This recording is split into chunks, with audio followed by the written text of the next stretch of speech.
बद्रीनाथ जी की पवित्रता सच कहूं तो मंदिर की दीवारों से बहुत आगे तक फैली हुई है। ये पूरा क्षेत्र ही कहानियों और दिव्य गाथाओं से भरा हुआ है। यहाँ के हर पहाड़, नदी और गुफा सभी का अपना एक अलग संबंध है देवताओं से। सबसे प्रमुख दो चोटियां हैं, नर और नारायणा, जो मंदिर के दोनों तरफ सदा के लिए प्रहरी की तरह खड़ी हैं। इन पहाड़ों को केवल भूगोलिक रूप से नहीं देखा जाता, बल्कि ये माना जाता है कि ये स्वयं नरा और नारायणा ऋषि के शारीरिक स्वरूप हैं, जो कि भगवान विष्णु के युग्म अवतार थे। महाभारत के अनुसार इन दोनों ऋषियों ने हजारों साल तक इस घाटी में कठिन तपस्या की थी, धर्म के रक्षण के लिए।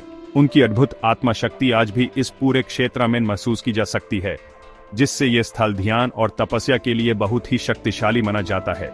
एक और रोमांचक कथा सरस्वती नदी से जुड़ी है, जो कि हिंदू परंपरा की पवित्र त्रिवेणी गंगा, यमुना और सरस्वती का एक हिस्सा है।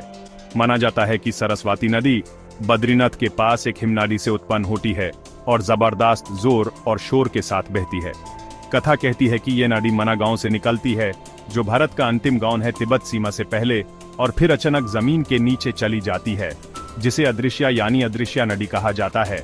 यह भी कहा जाता है कि ये नदी जमीन के नीचे से बहती हुई अलकनंदा और गंगा से प्रयागराज में मिलती है, जहां ये नदी जोर से गिरती है और फिर गायब हो जाती है। उस स्थल को केशव प्रयाग कहते हैं। विश्वास है कि इसी नदी के किनारे एक गुफा में महर्षि व्यास ने महाभारत का रचना किया था और भगवान गणेश ने उनके लेखक के रूप में सारा ग्रंथ लिखा था। मंदिर के पास कई कुंड यानी तलब भी हैं, जिनमें से हर एक की अपनी एक पवित्र कहानी है।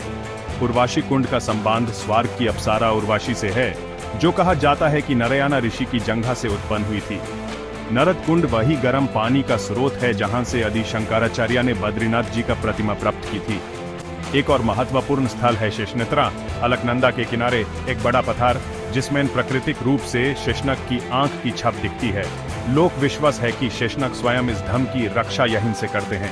ये प्राकृतिक रूप भक्तों के लिए केवल एक संयोग नहीं, बल्कि देवताओं के चिन्ह हैं, जो उन्होंने यहाँ छोड़ दिए हैं।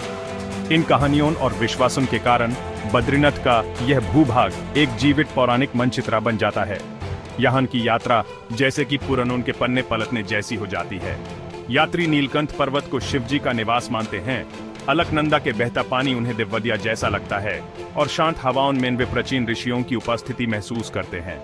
ये सब कहानियां ही बद्रीनाथ की आत्मा हैं। ये यात्रा को सिर्फ शारीरिक सफर नहीं, बल्कि एक गहरा आध्यात्मिक अनुभव बना देती हैं। यहाँ के पहाड़ और नदियां चुपचाप दृष्टा नहीं, बल्कि इस दिव्य कथा के सक्रिय भागीदार हैं, जो अनंत काल से यहाँ चल रही है। इसीलिए बद्रीनाथ को वास्तव में एक जादुई भूमि माना जाता है।